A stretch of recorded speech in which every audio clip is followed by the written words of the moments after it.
आपण पाहतात लोकसंदेश न्यूज। तर पाहूयात काही सविस्तर घडामोडी। सांगली जिल्ह्याचे राजकारण फार चमत्कारिक आहे। एकीकडे दादांचा थोर वारसा सांगितला जातो आणि ज्यांनी साखर कारखानदारीच्या विरोधात रान उठवलं त्यांचीच निशाणी घेऊन दादांचा वारसदार लढतो, यासारखे दुसरे दुर्दैव नाही। गतवेळी काँग्रेसचे नाव लोकसभा व विधानसभेतून गेले, यावेळी काँग्रेसची निशाणीच गेली, अशी टीका भाजपचे मुख्य प्रवक्ते माधव भंडारी यांनी टिळक स्मारक मंदिर येथे संपन्न झालेल्या संवाद मेळाव्यात केली। भंडारी आपल्या भाषणात पुढे म्हणाले, समोरच्यावर टीका करणे म्हणजे प्रचार नव्हे, आपल्याही चांगल्या बाजू मांडता येतात। सबका साथ सबका विकास ही केवळ घोषणा न करता ती प्रत्यक्षात उतरवली पाहिजे। आम्ही केवळ जनतेचे प्रश्न सोडवण्यासाठीच राज्य चालवले। शरद पवार 2 वर्ष संरक्षण मंत्री होते तर 8 वर्षे कृषी मंत्री होते। संरक्षण मंत्री असताना त्यांनी माजी सैनिक किती आहेत हे शोधण्यापेक्षा संरक्षण खात्याकडे किती जमिनी आहेत याची आकडेवारी काढली। जमिनीवर प्रेम असणारा त्यांच्यासारखा दुसरा नेता नसल्याचा टोलाही त्यांनी यावेळी लगावला। दीपक बाबांनी ज्या समितीचा उल्लेख केला, डॉक्टर स्वामीनाथन समिती, ही डॉक्टर स्वामीनाथन समिती पवार साहेबांच्या भाषणामध्ये गेली 4 वर्ष खूप यश आहे की स्वामीनाथन समितीचा अहवाल कधी स्वीकार रोज विचारायचा।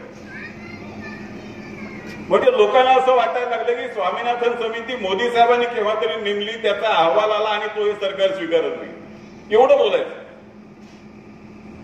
ही स्वामीनाथन समिती नेमली होती 2002 मध्ये अटलजी पंतप्रधान असताना। 2004 मध्ये अटलजींचं सरकार गेलं। जागतिक कीर्तीचा अर्थतज्ञ मनमोहन सिंग आणि जागतिक पेक्षा अधिक काही जर मोठं असेल तर त्या कीर्तीचे शेतीतज्ञ पवार साहेब। मनमोहन सिंग पंतप्रधान झाले, पवार साहेब कृषी मंत्री झाले। स्वामीनाथन समिती अस्तित्वात होती। या स्वामीनाथन समितीने डॉक्टर स्वामीनाथननी 2006 साली आपला प्राथमिक अहवाल दिला।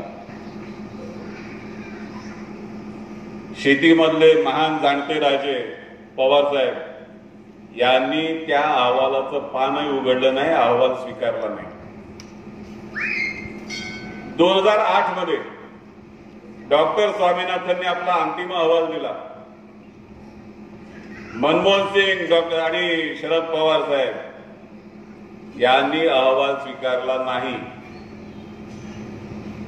जे लक्षात घ्या, 2004 पासून 2014 पर्यंत स्वामीनाथन समितीचा अहवाल त्यावेळेच्या सरकारने, मनमोहन सिंगनी, शरद पवार साहेबांनी स्वीकारला नाही। 26 मे 2014 ला मोदी साहेबांनी शपथविधी घेतला आणि 30 मे 2014 ला पवार साहेबांना आठवण झाली, स्वामीनाथन समितीचा अहवाल तुम्ही कधी स्वीकार।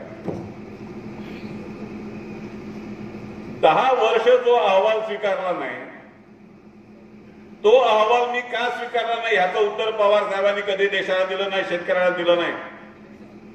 ज्या अर्थी तुम्ही अहवाल स्वीकारला नाही त्या अर्थी त्या अहवालातल्या शिफारशी शेतकऱ्यांच्या विरोधातल्या असल्या पाहिजेत, म्हणून तुम्ही स्वीकारला नसेल। कारण तुम्ही शेतकऱ्यांचे कैवारी, तुम्ही जाणते राजे, तुम्ही काय आमच्यासारखे अडाणी थोडे, म्हणून तुम्ही स्वीकारला नव्हता। मग डॉक्टर स्वामीनाथननी शेतकऱ्यांच्या विरोधातल्या कुठल्या शिफारशी केल्या होत्या हे तुम्ही कधी देशाला, शेतकऱ्याला सांगितलं का? तुम्ही कधी ऐकलं? स्वामीनाथनच्या कोणत्या शिफारशी गैर होत्या हे पवार साहेबांनी कधी देशाला सांगितलं होतं? कधीही सांगितलं नाही। मग का नाही स्वीकारलं?